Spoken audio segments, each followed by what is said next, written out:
Hey there everybody, how you doing? It's your old pal Kate Joel back again for yet another video. I had some free time in the week, free time in my release schedule, and I wanted to bring you a video that has been on my mind for a bit now, and it's kind of been in different stages of completion for a little bit now. If you remember, when DC Rebirth was announced, I did a video talking up all the new titles and everything. It ended up being super popular for a number of reasons.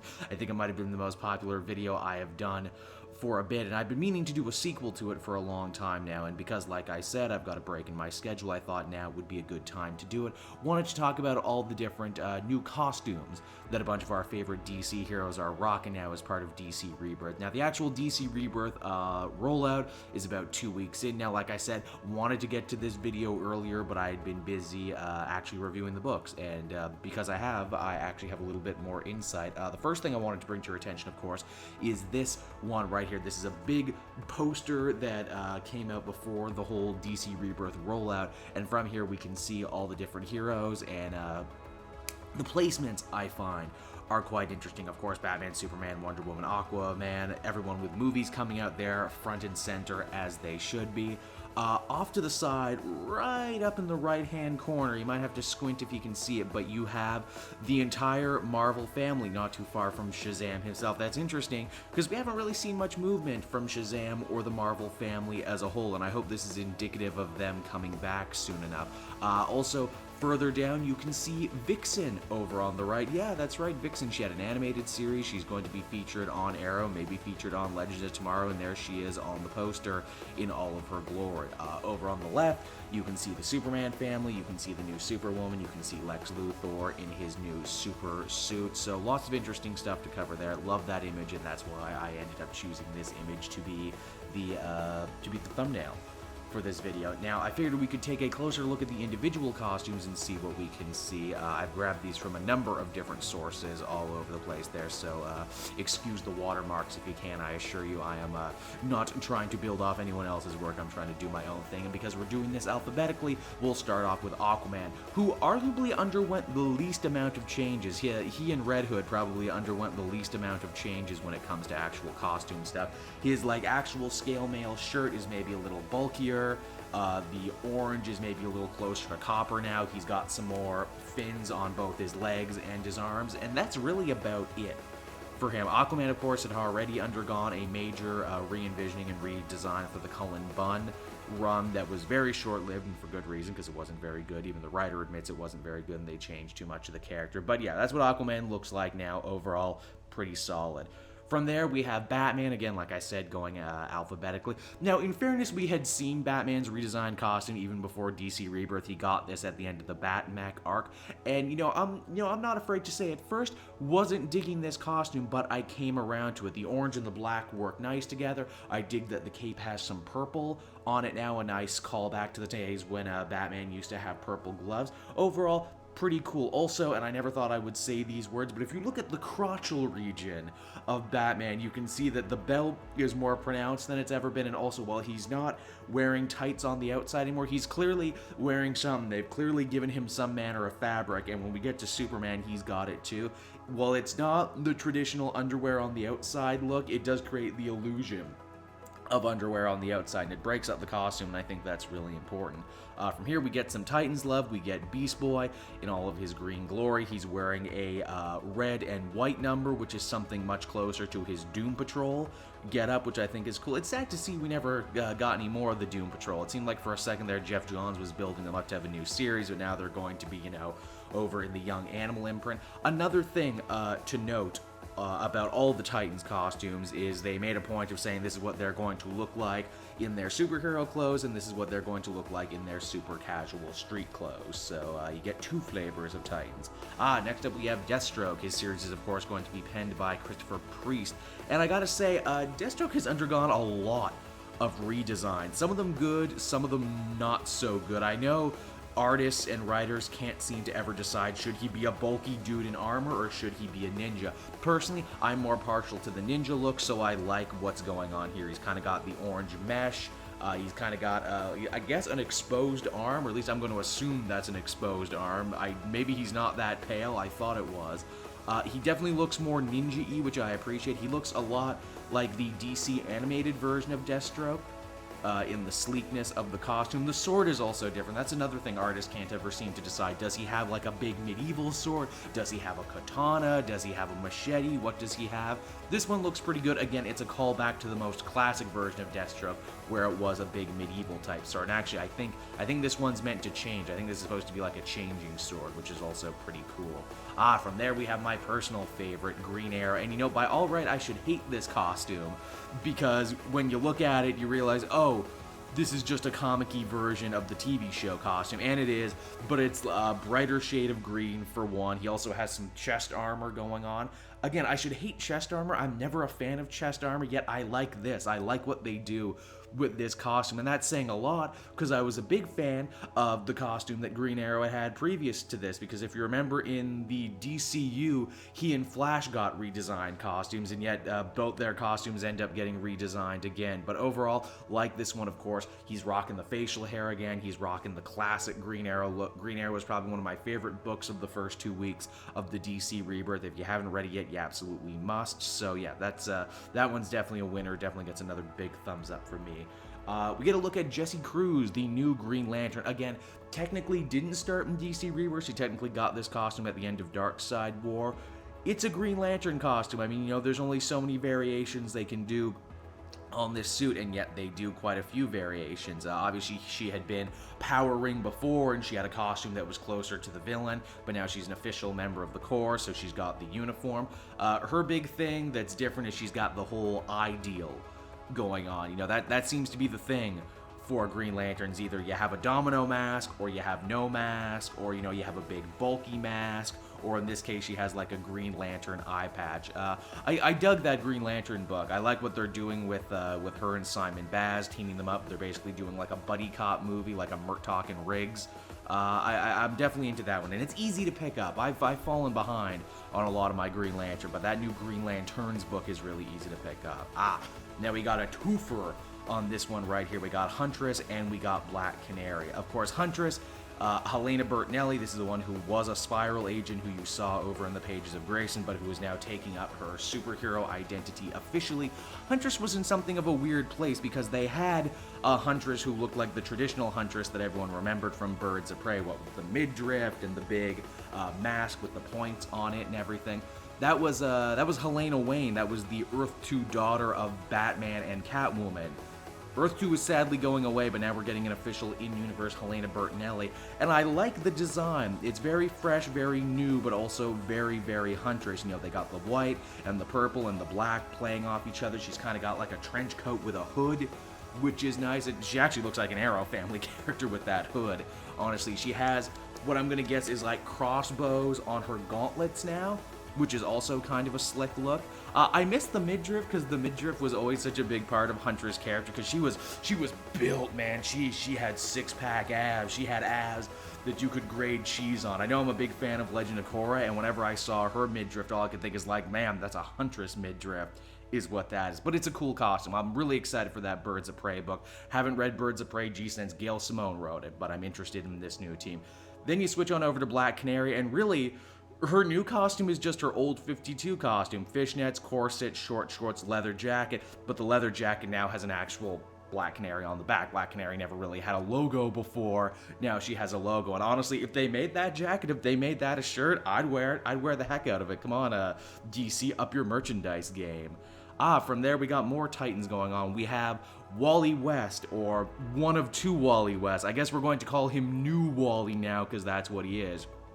Obviously, New Wally had kind of like a silver number that wasn't great, just another one of the many problems this character had kind of suffered, in becoming the new Flash, essentially, until we found out old Kid Flash was alive, too. I mean, there's really not much to say about it. It's a Kid Flash costume. It's the one we all remember, minus the goggles. Also kind of cool if you check out the casual version of this Wally West, of New Wally. He's kind of got a lightning bolt shaved into his head. That's kind of slick. I'm interested in that new Titans book. Looks to be a very eclectic team they got going on there. And speaking of a former Teen Titan turned Just Titan, we have Nightwing's costume, and oh boy does this one look good. Again, looks very much like classic Nightwing. There's some small alterations going on. The actual Nightwing bird, the eagle, or at least I assume it's an eagle, I always thought it was an eagle, is much smaller, and the lines go back a lot farther than it did on the other costume. He also has blue on the boots now, where he never did before, and the mask kind of takes up more of his face. The Nightwing costume is a classic costume, and it looks really good. It's easily iconic. Black and that shade of blue just work together super, super well, and this costume works together super, super well. I'm interested to see what Tim Seeley will do with that one. Now, from Dick Grayson to one of his former loves, we have Starfire, another character who's undergone a metric crap ton of costumes and costume redesigns, from that really horrible, really shameless Red Hood and the Outlaws one, to the kind of, you know, playful, flirty Jimmy Palmiotti, Amanda Connor one, of which I was a fan, to now this costume that kind of merges them all together, but also looks more functional and more, you know, like combat-oriented.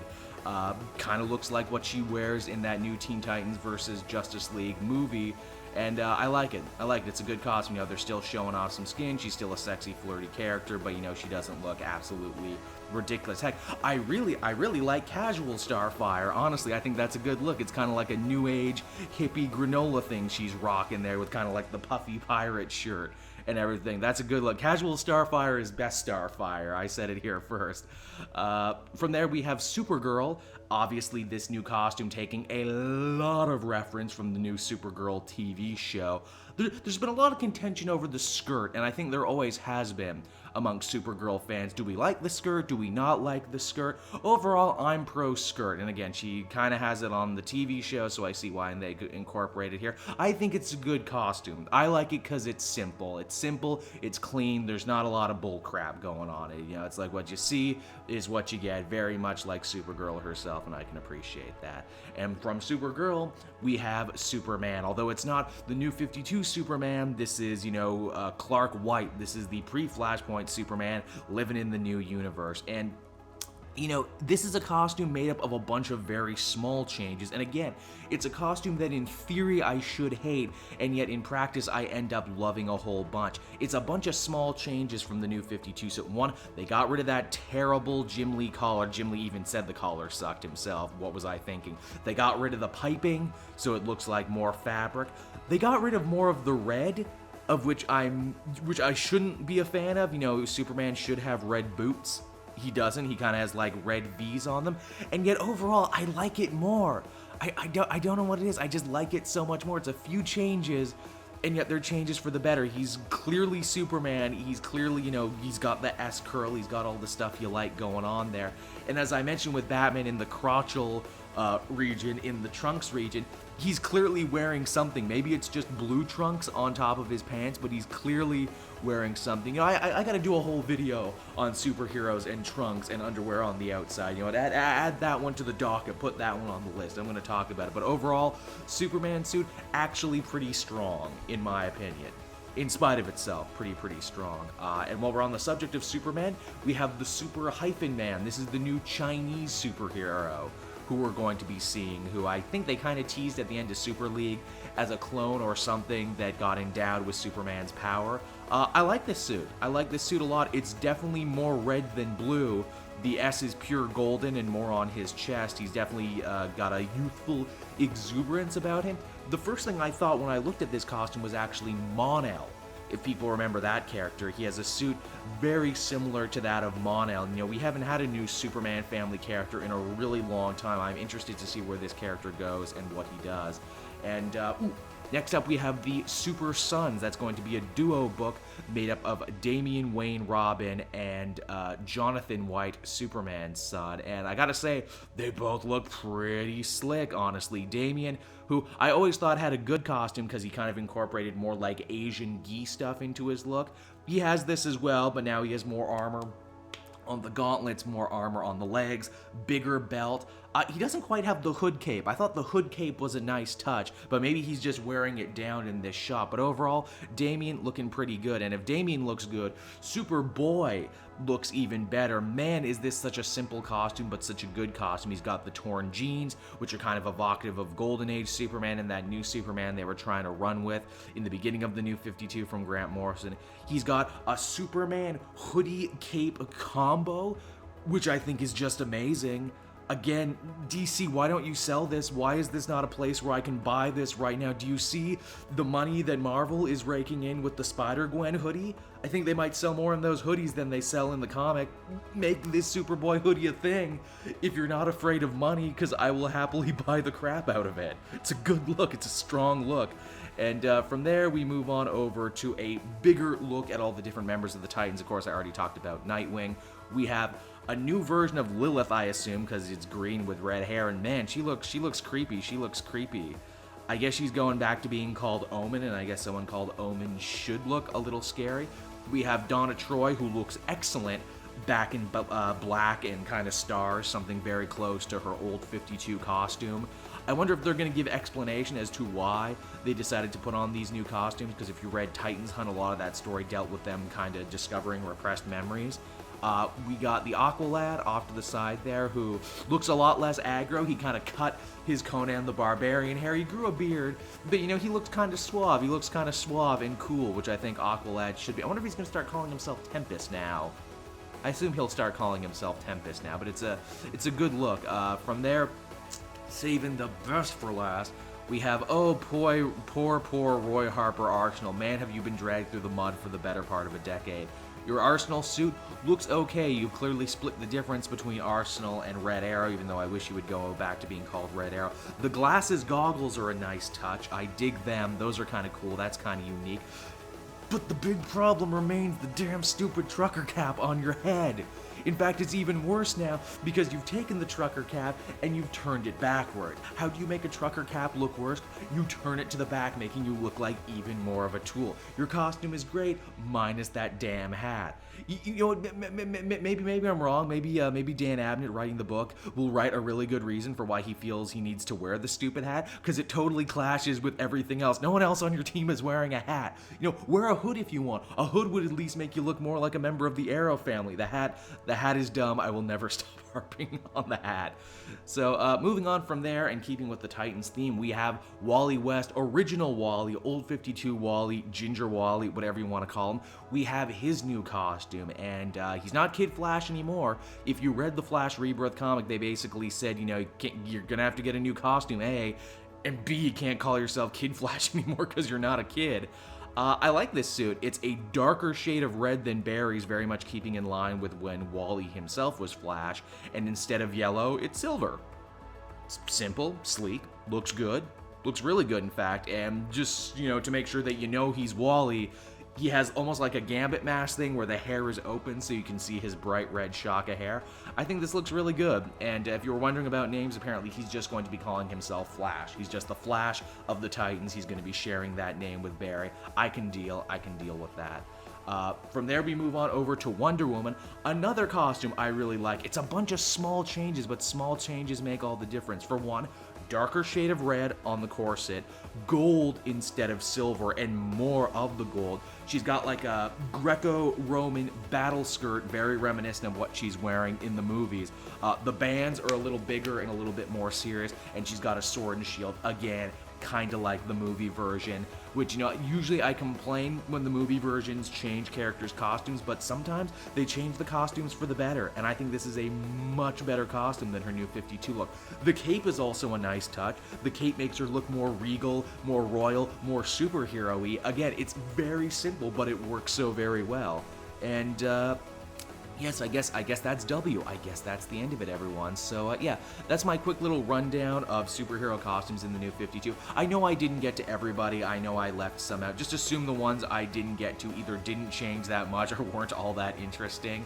But until next time, everyone, hope you enjoyed the video.